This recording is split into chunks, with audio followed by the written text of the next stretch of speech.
Bienvenue dans cette nouvelle édition du 12-15. Voici les titres de l'actualité. Youssef Chahed dos au mur. Face à la crise politique que traverse la Tunisie, le Premier ministre a été appelé à démissionner ou à faire face à un vote de confiance du Parlement. La campagne électorale bat son plein au Mali. 24 candidats sont en lice pour la présidentielle du 29 juillet 2018. Parmi eux, Mamadou Igor Diarra, ancien ministre de l'eau et de l'énergie. Et puis le Rwanda se met au covoiturage. Le service est proposé par le constructeur automobile Volkswagen. Mais le programme sera géré à partir d'Aweso Mitilab, une application mobile développée par une start-up locale. Mais avant de développer ces titres, le Burkina Faso va modifier son code électoral pour faciliter en 2020 le vote des Burkinabés vivant à l'étranger, estimé à 10 millions de personnes. Un projet de loi a été adopté en ce sens ce lundi. Concrètement, il s'agira de modifier les pièces nécessaires à l'inscription sur la liste électorale et au vote, ainsi qu'à la tenue du référendum et à la mise en œuvre des dispositions relatives au vote des Burkinabés de l'extérieur. Notons que le vote de la diaspora est une promesse de campagne du président Roch Marc Christian Kaboré, qui sera d'ailleurs candidat à sa propre succession en 2020. Démissionner ou faire face à un vote de confiance du Parlement, ce sont désormais les deux seules options qui s'offrent au Premier ministre tunisien Youssef Chahed. Cela fait suite à la crise politique que traverse la Tunisie, une crise marquée par de fortes divergences entre les partis et les organisations nationales, mais aussi entre le gouvernement et les organisations syndicales. Les détails avec Aïssatou Diamanka-Besland et Zahra Mohamed Moutiou. Le président tunisien Béji Caïd Essebsi a déclaré dimanche 15 juillet 2018 que la crise politique peine à s'améliorer. Il a ainsi appelé le Premier ministre Youssef Chahed à quitter ses fonctions ou à faire face à un vote de confiance du Parlement si la crise politique et économique du pays persiste. Il existe des divergences entre les partis et les organisations nationales concernant le gouvernement, mais aussi entre le gouvernement et les acteurs importants comme les organisations syndicales de salariés et du patronat. La situation va de mal en pis depuis plus d'un an. Si la crise perdure, le Premier ministre devra démissionner ou aller au Parlement pour un vote de confiance. La situation de crise sévit sur le plan politique depuis 6 mois. Le président de la République a également exprimé un fort regret sur l'échec de l'accord de Carthage II début juin 2018. Pourtant, 63 points avaient été validés. Mais à cause d'une absence de consensus entre les signataires sur une refonte totale du gouvernement d'union nationale et le départ de Youssef Chahed ralentit le processus. Il est évident que si l'ensemble des points, en tout cas de cet accord de Carthage II, ne sont pas validés, il faut que chacun d'ailleurs prenne ses responsabilités. Je pense qu'il a pris son mal en patience, le président tunisien, et qu'il est arrivé à un moment où quand une crise perdure depuis plusieurs mois, et là en l'occurrence ça fait 6 mois que ça dure, il perd patience et il demande à ce que les choses avancent. Il est temps que le Premier ministre prenne ses responsabilités et remette la démission de son gouvernement. Youssef Chahed est conscient de ça et que la Tunisie aujourd'hui a besoin plus que jamais d'avancer sur un certain nombre de sujets et de points qui sont fondamentaux pour l'avenir du pays. L'enjeu de cette dissension se situe dans les prochaines élections législatives et présidentielles prévues en 2019. Le Mali vibre au rythme de la campagne électorale pour la présidentielle du 29 juillet. Parmi les 24 candidats en lice, Mamadou Igor Diarra, qui propose un programme décliné en 7 axes, 12 grands travaux et 99 mesures. Les détails dans ce reportage de Mokhtar Bari, notre correspondant au Mali. Mamadou Igor Diarra, ancien ministre de l'eau et de l'énergie de 2008 à 2011, puis ministre de l'économie et des finances de 2015 à 2016, est sur la ligne de départ pour la présidentielle du 29 juillet. Banquier de son État, celui qui a dirigé plusieurs institutions financières tant au Mali que dans la sous-région, veut mettre à profit ses acquis au bénéfice de son pays. Il propose un programme axé sur 7 points pour sortir le pays de sa situation actuelle. La vision et le projet que je vais porter sont une véritable rupture. D'abord, c'est une prise de conscience. C'est une prise de conscience par rapport à la situation dans laquelle nous sommes, qui nous impose cela. Ma vision repose sur 7 axes. J'en développe juste les plus importants.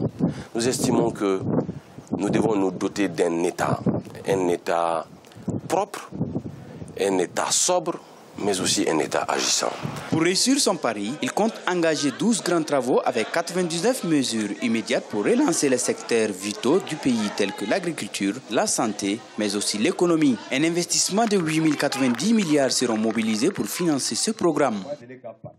Moi, je pense que la relance de l'économie malienne passe d'abord sur la bonne gouvernance au niveau de l'État, qui doit créer des conditions propices au développement des entreprises, à la création de la richesse. Il faut que le secteur privé soit libéré de toute une série de fardeaux, de toute une série de contraintes. À 51 ans, Mamadou Igor Diarra, plusieurs fois couronné meilleur banquier par ses pairs, se présente à une élection pour la première fois. Il est aussi l'auteur du livre « C'est possible au Mali », un livre exposant son programme de gouvernance. Dans le reste de l'actualité en Côte d'Ivoire, la liste électorale provisoire est disponible. Celle-ci, après l'enrôlement des pétitionnaires dans la période du 18 au 24 juin 2018, compte 6 595 899 électeurs, dont 50,91% d'hommes et 49,09% de femmes. Ces données ainsi que la répartition du nombre d'électeurs par département peuvent être consultés sur le site internet de la Commission électorale indépendante. Partager pour économiser. Le Rwanda vient d'introduire le service de covoiturage. Il sera assuré par le fabricant automobile Volkswagen. Au-delà des avantages économiques et environnementaux, le programme permettra de réduire le nombre de voitures d'occasion importées au pays des 1000 collines. Reportage de notre correspondant Fraterne Ndakia Isenga. Le programme de covoiturage et de partage de voitures au Rwanda a été conçu par le fabricant automobile allemand Volkswagen comme une solution aux problèmes de transport à Kigali, la capitale rwandaise. Ce programme a été révélé lors du lancement de la première voiture assemblée au Rwanda vers la fin du mois de juin 2018. Le premier service dans ce programme sera le partage de voitures pour les entreprises, les institutions publiques et privées et les organisations non gouvernementales. On va commencer avec 40 voitures pour atteindre 140 par après. Nous comptons également introduire le service de covoiturage avec une flotte de 150 voitures. En 2019, nous allons lancer le covoiturage public. Le programme sera géré à partir d'une application mobile qui a été développée par une start-up locale au Samiti Lab. Le modèle pourra s'exporter vers d'autres pays africains s'il s'avère efficace selon ses concepteurs, car il compte parmi les premiers essais sur le continent. La triste réalité est que tout le monde ne peut pas avoir les moyens d'acheter une voiture et si c'était possible, il y aurait de l'encombrement sur nos routes. Un autre constat est que selon les statistiques, une voiture est garée à 80% pendant sa durée de vie. Alors l'idée de ce système est de donner la chance à tout le monde d'avoir une voiture au moment opportun et c'est plus abordable car c'est payable par rapport au temps utilisé. Après avoir utilisé le véhicule, l'utilisateur devra le garer à un parking désigné pour servir l'utilisateur suivant. Avec ce programme, le Rwanda entend aussi diminuer le nombre de voitures d'occasion importées selon les autorités rwandaises. Entre avril et mai 2018, 120 femmes et jeunes filles auraient été victimes de violences sexuelles au Soudan du Sud. C'est ce que révèle l'ONU dans un récent rapport. L'ONU qui dénonce de graves violations de droits de l'homme pouvant s'apparenter à des crimes de guerre. Explication avec Corinne Kamdem. Au Soudan du Sud, les femmes et les enfants sont les premières victimes de la guerre civile qui a éclaté il y a 5 ans.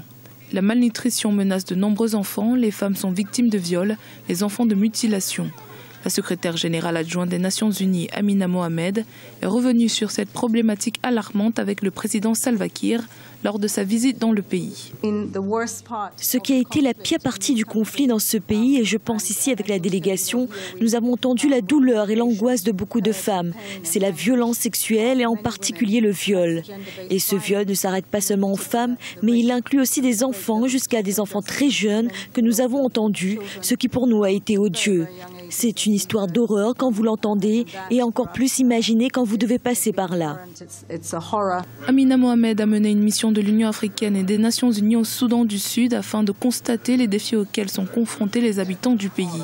La délégation a appris que plus de 1300 femmes et enfants avaient été soignés pour des blessures et des traumatismes causés par la violence sexuelle dans une clinique de Djouba depuis son ouverture il y a 8 mois. Ils font partie de nombreux autres survivants de viols et autres sévices perpétrés à travers le Soudan du Sud depuis l'éclatement brutal du conflit en 2013. Vous, en tant que dirigeant du Soudan du Sud, vous avez le pouvoir de rendre aux femmes et aux enfants du Soudan du Sud leur dignité et leur humanité. Et je suis très confiante que vous serez en mesure de le faire. Le viol et les autres formes de violences sexuelles perpétrées par toutes les parties de la guerre civile au Soudan du Sud se sont répandues et ont atteint des proportions gigantesques au cours des récentes années, selon un rapport d'Amnesty International publié en 2017. Ce journal a été réalisé par l'ensemble de la rédaction. Merci pour votre fidélité. Dans un instant, une nouvelle édition de l'actualité sur Africa 24.